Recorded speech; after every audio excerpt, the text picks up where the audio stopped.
Hi friends, ಇವತ್ತಿನ ನೀರು dosa tomato chutney. ಈ ಚಾನಲ್ ಬಂದ್ಬಿಟ್ಟು ನಮ್ಮ ಅಕ್ಕದು. ಸುಮ್ಮನೆ ಮಾಡ್ತಾಯಿದ್ದೀನಿ.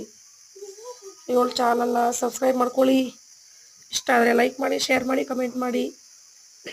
ಇವತ್ತಿನ ನೀರು ದೋಸೆ ಹೀಗಿದೆ. ಟೊಮೊಟೊ ಚಟ್ನಿ ಸೂಪರಾಗಿತ್ತು ಕಾಂಬಿನೇಷನ್ನು. ಇವತ್ತು ಶನಿವಾರದ ಸ್ಪೆಷಲ್. ಶನಿವಾರದ ಸ್ಪೆಷಲ್ಲು. ಎಲ್ಲರೂ ಚೆನ್ನಾಗಿ ನಿದ್ದೆ ಹೊಡಿತಾ ಇದ್ದಾರೆ. ಒಬ್ಬಟ್ಟು, ನೀರು ದೋಸೆ, ಚಟ್ನಿ. ನೋಡಿ, ಇಷ್ಟು ತೆಳ್ಳಗಿರಬೇಕದು, ನೀರು ಥರ ಇರಬೇಕು.